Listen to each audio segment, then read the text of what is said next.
ঈদ আল্লাহ রাব্বুল আলামিনের পক্ষ থেকে দেওয়া বান্দার জন্য একটা নিয়ামত।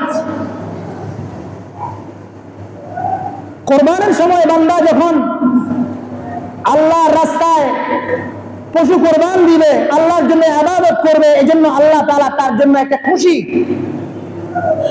একটা উৎসব আল্লাহ তাআলা তার বিনিময়ে বান্দাকে দিয়েছেন, ঈদের দিন দিয়েছেন। রমজানে যেহেতু সারা মাস আল্লাহর জন্য রোজা রেখেছে, আল্লাহর ইবাদত বন্দেগী করেছে, এই জন্য উপহার স্বরূপ আল্লাহ তাআলা বান্দার জন্য একটা খুশির দিন, একটা ঈদ আল্লাহ তাআলা দান করেছেন। আল্লাহর দেওয়া এই ঈদ আল্লাহর বলে দেওয়া সিস্টেমে আমাদেরকে পালন করা উচিত, এর বাইরে নয়। এই জন্য ঈদুল ফিতরের কিছু সুন্নত আমি আপনাদের সামনে তুলে ধরবো, খেয়াল করবেন এবং সে অনুযায়ী ঈদের সুন্নতগুলো ঈদের সুন্নতগুলোর উপর আমল করার চেষ্টা করবেন। আল্লাহ তাআলা সকলকে তৌফিক দান করেন, সকলে বলেন আমিন। এক নম্বর সুন্নত হলো ঈদের চাঁদ দেখা। আল্লাহর নবী বলেছেন সুমু লিরুয়াতিহি ওয়া আফতিরু লিরুয়াতিহি, চাঁদ দেখে রোজা রাখো, চাঁদ দেখে ঈদ পালন করো। এই জন্য ঈদের চাঁদ দেখা সুন্নত। এই সুন্নত আজকে বিলুপ্তির পথে। আমরা কেউ চাঁদ দেখার জন্য ফেসবুক, ইউটিউব অথবা টিভিতে ঢুকবো না। আমরা সবাই চাঁদ দেখার সুন্নত আদায় করার জন্য ঘর থেকে বের হবো, আকাশের দিকে তাকাবো, পারলে উঁচু কোনো জায়গায় দাঁড়িয়ে চাঁদ দেখার চেষ্টা করবো, এই সুন্নতের উপর আমল করার চেষ্টা করবো। চাঁদ দেখার পরে আমরা দোয়া করবো, আল্লাহুম্মা ইল্লাহু আলাইনা বিল আমনি ওয়াল ঈমান ওয়াস সালামাতি ওয়াল ইসলাম, এই দোয়া পড়বো। তারপরে তাকবীর দিব। তাকবীর জানেন তো, চাঁদ দেখে তাকবীর দিব। আল্লাহ বলেছেন ওয়ালিতুকমিলুল ইদ্দাহ, আমি তোমাদেরকে রমজান দিয়েছি যেন তোমরা রমজান পরিপূর্ণ করো। ওয়ালিতুকাব্বিরুল্লাহ আলা মা হাদাকুম ওয়া লাআল্লাকুম তাশকুরুন, এবং যাতে করে তোমরা আমার তাকবীর দাও। রোজা তোমরা পরিপূর্ণ করো এবং তাকবীর দাও। যেহেতু ঈদের চাঁদ উঠে গেছে, রোজা পরিপূর্ণ হয়ে গেছে, এবার আল্লাহ বলছেন আমার জন্য তাকবীর দাও। তাকবীর কি? আল্লাহু আকবার, আল্লাহু আকবার, লা ইলাহা ইল্লাল্লাহু আল্লাহু আকবার, আল্লাহু আকবার ওয়া লিল্লাহিল হামদ। দুই নম্বর সুন্নাত হলো ঈদের দিন তাড়াতাড়ি ঘুম থেকে উঠবো। ঈদের দিন তাড়াতাড়ি ঘুম থেকে উঠা, এটা সুন্নাত। আমরা তো ঈদের আগের দিন রাতের বেলায় বাজারে ঘুরতে শুইতে বাজে 12টা আর 1টা। ঈদের দিন আর ঘুম থেকে সহজে উঠা যায় না। সবাই মোটামুটি ঈদের নামাজে এসে একত্রিত হয়, কিন্তু ফজরের নামাজে বেশিরভাগ আসে না। সারা জিন্দেগি ঈদের নামাজকে এক পাল্লায় রাখলে এক ফজরের নামাজের সমান হবে না। সারা জিন্দেগি যত ঈদের নামাজ পড়েছেন, সমস্ত ঈদের নামাজ এক জায়গায়, আর একটা ফজরের নামাজ এক জায়গায়, তো ফজরের নামাজের মূল্যটাই বেশি। কিন্তু আমরা ঈদের দিনে ফজরের নামাজটা পড়ি না। এজন্য খেয়াল রাখবেন, ঈদের দিন ঈদুল ফিতরের 2 নম্বর সুন্নাত হলো তাড়াতাড়ি ঘুম থেকে উঠা। 3 নম্বর যে বিষয়ে খেয়াল রাখবেন সেটা হলো ফজরের নামাজ পড়া। 4 নম্বর গোসল করা। 5 নম্বর ভালো জামা পরিধান করা। ভালো জামা, মনে রাখবেন ইসলামের বিধান হলো ভালো জামা পরিধান করা, নতুন জামা নয়। আজকে তো এই সুন্নতের উপর এমন আমল করা হচ্ছে, মানে ঈদের দিন নতুন জামা গায়ে দিতে হবে। ইসলাম বলে ঈদের দিন নতুন জামা নয়, ভালো জামা। আপনার যে জামাগুলো আছে ওই জামার মধ্যে যেটা মোটামুটি ভালো সেটা গায়ে দেওয়া সুন্নত। কিন্তু আমরা এই সুন্নত আমল করতে গিয়ে একেবারে নতুন জামা গায়ে দিতে হবে।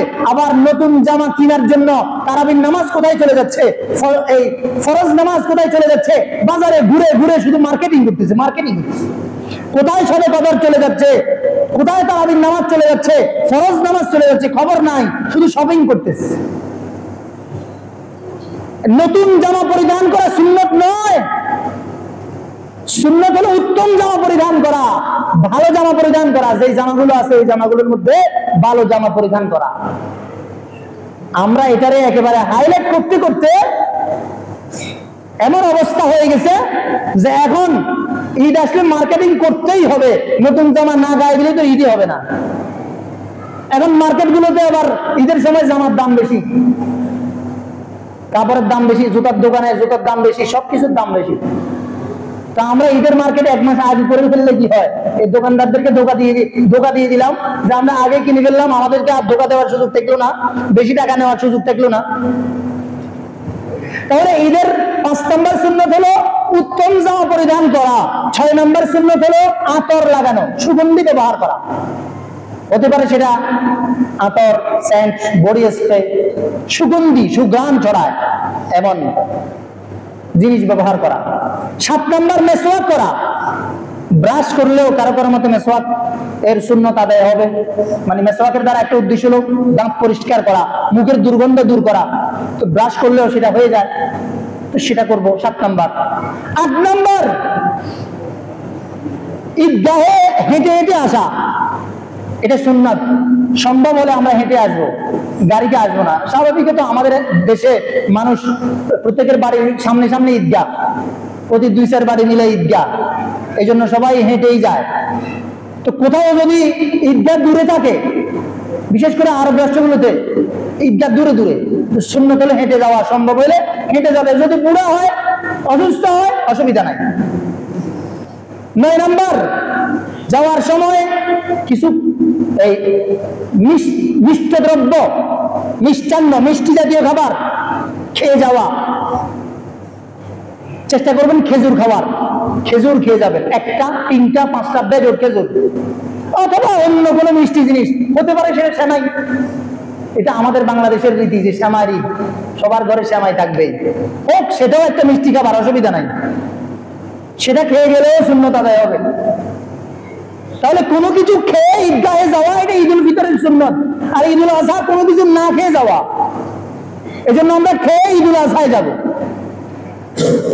এরপরে সুন্নত হলো যে ঈদগাহ থেকে ঈদগাহে যাওয়ার আগেই ফিতরা আদায় করে দিব। এরপর ঈদের দিন ফেরার সময় যাওয়া, ঈদের মাঠে আসার সময় তাকবীর দিতে দিতে আসা সুন্নত। তাকবীর দিতে দিতে আসবো, আল্লাহু আকবার, আল্লাহু আকবার, লা ইলাহা ইল্লাল্লাহু, আল্লাহু আকবার, আল্লাহু আকবার, ওয়ালিল্লাহিল হামদ। এভাবে তাকবীর দিতে দিতে আমরা ঈদের মাঠে যাব। আসার সময় চেষ্টা করব অন্য রাস্তা দিয়ে বাড়িতে যাওয়ার, এটা সুন্নত। যে রাস্তা দিয়ে ঈদের মাঠে আসলাম, যাওয়ার সময় অন্য রাস্তা দিয়ে যাওয়া, এটা সুন্নত। যদি এরকম সম্ভব না হয় তো আরেকটা কাজ করতে পারেন, আসার সময় রাস্তার ডান দিক থেকে আসলেন, যাওয়ার সময় রাস্তার বাম দিক থেকে গেলেন, যতটুকু সম্ভব এটার উপর আমল করা হইল আর কি। মোটামুটি এগুলো ঈদের দিনের সুন্নত। আরেকটা সুন্নত হলো একে অপরে ঈদের দিন দেখা হলে আমরা একে অপরকে স্বাগত জানাই, বলি ঈদ মুবারক, এটা বলা যাবে, অসুবিধা নাই, গুনাহ হবে না, সওয়াব হবে না, জায়েজ আছে, ঈদ মুবারক। তবে সাহাবায়ে কেরাম একে অপরের সঙ্গে দেখা হলে তারা বলতেন তাকাব্বালাল্লাহু মিন্না ওয়া মিনকুম সালিহাল আমাল। সংক্ষেপে বলতে পারেন তাকাব্বালাল্লাহু মিন্না ওয়া মিনকুম, তাকাব্বালাল্লাহু মিন্না ওয়া মিনকুম, আল্লাহ তাআলা আমার এবং তোমার সকল নেক আমল কবুল করুক।